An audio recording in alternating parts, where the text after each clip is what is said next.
महात्मा गांधी का जीवन परिचय। महात्मा गांधी जी का जन्म 2 अक्टूबर सन 1869 को गुजरात के पोरबंदर में हिंदू परिवार में हुआ।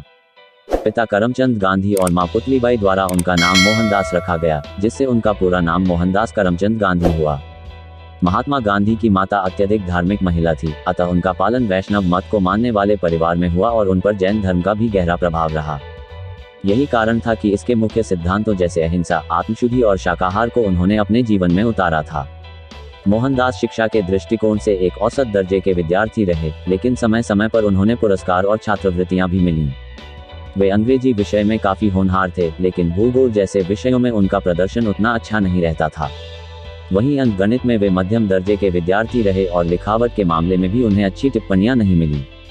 हालांकि गांधी जी अपने माता पिता की सेवा, घर के कार्यों में मां का हाथ बटाना, आज्ञा का पालन करना, सैर के लिए जाना, यह सब करते थे। लेकिन आपको यह जानकर आश्चर्य होगा कि महात्मा गांधी ने अपने जीवन के विद्रोही समय में गुप्त नास्तिकवाद को भी अपनाया, धूम्रपान और मांसाहार का सेवन भी किया। लेकिन उसके बाद उन्होंने इन सभी चीजों को जीवन में कभी न दोहराने का दृढ़ निश्चय कर फिर कभी नहीं दोहराया। गांधी जी ने प्रहलाद और राजा हरिश्चंद्र को आदर्श के रूप में ग्रहण किया। महात्मा गांधी का विवाह मात्र 13 वर्ष की आयु में ही कर दिया गया था। जब वे स्कूल में पढ़ते थे तभी पोरबंदर के एक व्यापारी की पुत्री कस्तूरबा माखन जी से उनका विवाह हुआ और मात्र 15 वर्ष की अवस्था में गांधी जी एक पुत्र के पिता बन गए, लेकिन वह पुत्र जीवित न रह सका। इस तरह गांधी जी के कुल 4 पुत्र हरिलाल, मनीलाल, रामदास और देवदास हुए। विवाह के पश्चात और स्कूल का जीवन समाप्त होने पर मुंबई के एक कॉलेज में कुछ दिन पढ़ने के बाद वे लंदन चले गए और उनकी आगे की शिक्षा दीक्षा लंदन में हुई। 3 वर्ष की शिक्षा के बाद वे बैरिस्टर बने।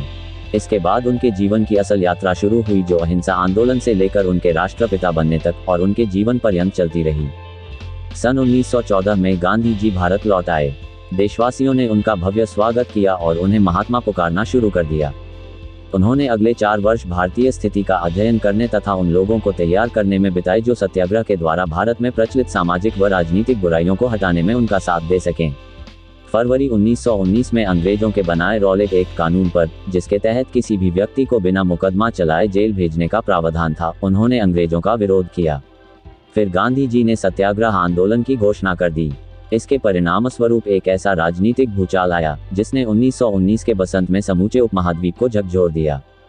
इस सफलता से प्रेरणा लेकर महात्मा गांधी ने भारतीय स्वतंत्रता के लिए किए जाने वाले अन्य अभियानों में सत्याग्रह और अहिंसा के विरोध जारी रखे, जैसे कि असहयोग आंदोलन, नागरिक अवज्ञा आंदोलन, दांडी यात्रा तथा भारत छोड़ो आंदोलन। गांधी जी के इन सारे प्रयासों से भारत को 15 अगस्त 1947 को स्वतंत्रता मिल गई।